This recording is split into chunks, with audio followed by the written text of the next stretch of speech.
Salut à tous, salut à toutes, bienvenue sur cette nouvelle vidéo avec une notion fondamentale aujourd'hui quand on veut parler du bouddhisme zen, c'est cette fameuse notion du bodhisattva. Le bodhisattva, ça ne concerne pas que le bouddhisme zen, ça concerne, si je ne me trompe pas, tout le grand corpus qu'on appelle le bouddhisme Mahayana, c'est-à-dire tout ce qu'on va trouver essentiellement en Chine, au Japon, au Vietnam, dans l'Himalaya, maintenant en Occident. C'est-à-dire tout ce qui est Chan, Zen, Vajrayana, ce qu'on appelle communément bouddhisme tibétain. Enfin, tout ce grand corpus du bouddhisme Mahayana donne une grande attention, une grande priorité, je dirais même, à cette grande notion du bodhisattva. Bodhisattva, je crois que c'est un mot sanskrit. On pourrait traduire ça, enfin moi je traduis ça, le bodhisattva, comme l'être d'éveil. Pas l'être d'éveil uniquement dans le sens où lui, il suit la voie du Bouddha et il a une démarche dans la voie du Bouddha, dans la pratique pour son propre éveil, mais beaucoup plus actif et beaucoup plus universel que ça. Le Bodhisattva, c'est un être d'éveil dans le sens où sa vocation première, son aspiration profonde, c'est d'amener avec lui tous les êtres vers la réalisation de la voie du Bouddha, donc vers la libération des illusions, donc vers le nirvana. C'est-à-dire que pour le bodhisattva, à mon sens, le vrai grand nirvana réalisé, ça ne se fait que quand tous les êtres sensibles réalisent ensemble ce nirvana en unité. Parce qu'on ne peut pas dire qu'on est totalement nous-mêmes au nirvana, qu'on s'éveille pour nous-mêmes, si on laisse tous les autres êtres sensibles à côté de nous souffrir, rester dans leurs illusions et souffrir de leurs illusions. Donc la grande vocation du bodhisattva, de l'être d'éveil, c'est avant d'entrer lui-même dans le nirvana, par la réalisation de la voie du Bouddha, par compassion, il fait le vœu d'amener avec lui tous les êtres sensibles vers la réalisation de la voie du Bouddha, donc vers l'entrée du nirvana, la libération des illusions, la sortie du samsara, du cycle des renaissances incessantes dues au dualisme, à l'illusion, à l'identification. Tout ce qu'on voit, tout ce qu'on a vu dans les vidéos précédentes et puis tout ce qu'on peut étudier quand on étudie la voie du Bouddha en général. Donc voilà, le bodhisattva, un être d'éveil. C'est une notion fondamentale dans le Mahayana et donc dans le bouddhisme zen. Et on prend aussi ce qu'on appelle les 4 vœux du bodhisattva. Les 4 vœux du bodhisattva qui sont donc, si nombreux soient les êtres, je fais vœu de les libérer tous. C'est donc ce que je disais, c'est que le premier vœu du bodhisattva, c'est d'amener avec lui tous les êtres à la libération, et donc au nirvana, donc à la réalisation de la voie du Bouddha. Il pratique avec eux, il avance avec eux, et il réalise avec eux en unité. Le deuxième, c'est si nombreuses soient les illusions, je fais vœu de les dépasser toutes.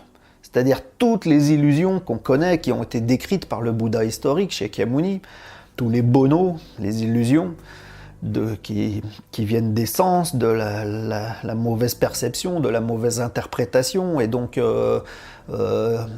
des illusions de la dualité, et de toutes les souffrances qui découlent de cette dualité illusoire. Donc faire vœu de dépasser toutes les illusions. Le troisième vœu, si nombreux soient les dharmas, c'est-à-dire les dharmas finalement sont tous les enseignements du Bouddha, toutes les lois universelles que le Bouddha a compris, qu'il a réalisées, toutes les clés subtiles de la voie du Bouddha, tous les dharmas, c'est ça, c'est tous les enseignements profonds, c'est-à-dire dans le sens toute la compréhension des détails des lois universelles, du fonctionnement universel, l'impermanence, l'interdépendance et ainsi de suite. Donc de faire le vœu de, si nombreux soient les dharmas, je fais le vœu de les acquérir tous, c'est-à-dire de tous les comprendre, de tous les réaliser, de tous les pénétrer, les intégrer par sa propre pratique, par sa propre expérience. Et enfin, si parfaite est la voie du Bouddha, je fais vœu de la réaliser pleinement. C'est-à-dire de vraiment avoir une pratique de la voie avec une compréhension, une intégration, une pénétration totale de la voie du Bouddha pour devenir le Bouddha soi-même, s'éveiller soi-même et ne faire plus qu'un avec le corps du Bouddha universel, avec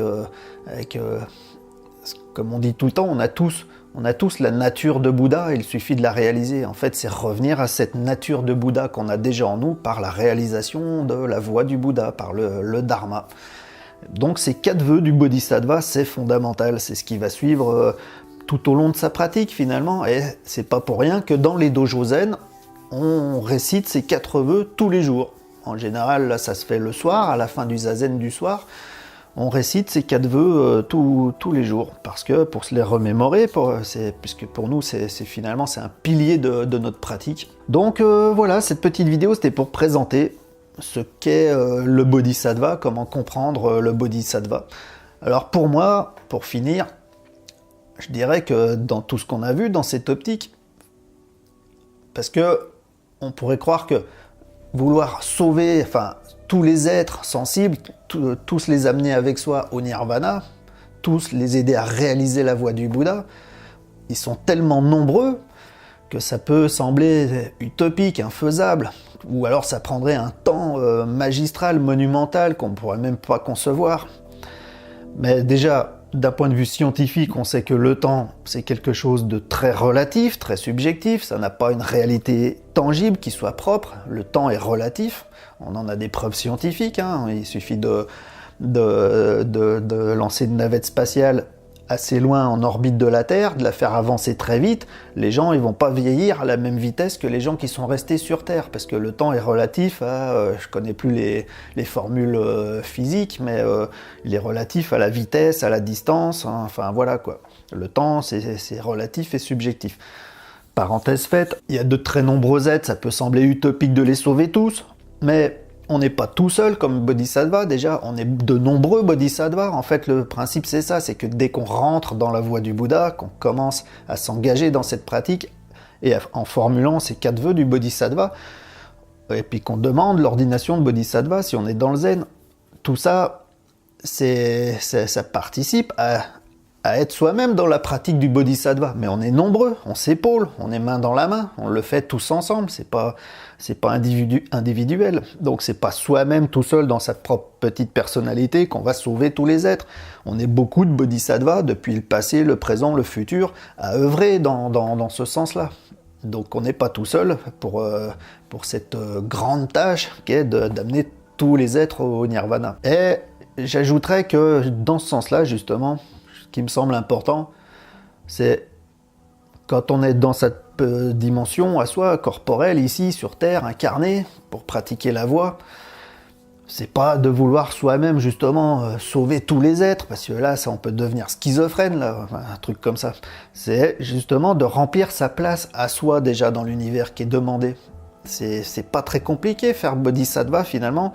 C'est déjà pratiquer la voie du Bouddha, le plus justement possible, c'est-à-dire suivre l'octuple noble sentier, les 8 pratiques justes, la pensée juste, la parole juste, l'action juste, le mode de vie juste, la concentration juste, je ne sais plus, enfin il y en a 8, je vous invite à vous informer sur l'octuple sentier juste, dans la voie du Bouddha. Quand on suit cette pratique juste, ça suffit en soi, c'est-à-dire d'être toujours présent à l'instant présent, d'être concentré dans notre pratique, et de tâcher d'être le plus juste possible dans nos actions, dans nos pensées, dans nos paroles, dans nos actes, dans nos interactions avec nos voisins et tout ça, d'être dans la justesse le plus possible, de ne pas être dans l'ego, de ne pas être dans la tricherie pour être dans le profit, mais plutôt être dans la compassion, dans l'offrande. Ça peut se faire à notre échelle, à notre niveau, tout ça. Il n'y a pas besoin d'être un grand mystique pour être un bon bodhisattva, c'est ce que je voulais dire. Un bon bodhisattva, c'est quelqu'un qui remplit sa place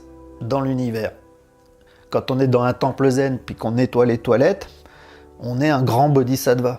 Quand on est dans un temple zen, qu'on fait du pain, on est un grand bodhisattva. Quand on est dans un temple zen, qu'on jardine, qu'on ratisse une allée, qu'on enlève les feuilles dans une allée, on est un grand bodhisattva. On est un grand bodhisattva à partir du moment où on pratique la voie, pas pour soi-même, mais pour le bien universel, tout simplement, mais à son propre niveau. Ça suffit largement d'être à son propre niveau. Et pour ça, je pense que, justement, il suffit d'être attentif aux appels de l'univers. C'est-à-dire, si quelqu'un vous demande, a besoin de vous, vous demande un service, c'est d'entendre, d'être présent, et si possible, de répondre favorablement à cette demande. Et voilà, c'est tout simplement ça. C'est-à-dire, vous avez une famille, ils demandent votre présence, ils ont besoin de vous. Être un bon bodhisattva, c'est répondre à ces demandes-là. Vous avez des amis, ils ont besoin de votre présence, ils ont besoin de vous. Être un bon bodhisattva, c'est savoir répondre à ces demandes-là. Être un bodhisattva, c'est pas spirituel au sens mystique, on va sauver tous les êtres. C'est ici et maintenant dans votre pratique de tous les jours que ça se fait au quotidien en ayant des petites actions justes, c'est-à-dire rendre service quand quelqu'un vous demande votre présence parce que vos proches, votre famille, vos amis, votre entourage demandent votre présence dans leur schéma de vie. Vous faites partie de leur schéma de vie, ils ont besoin que vous soyez là pour certaines choses. Ben, simplement de remplir cette fonction, d'être un maillon de la chaîne là où on vous demande d'être finalement.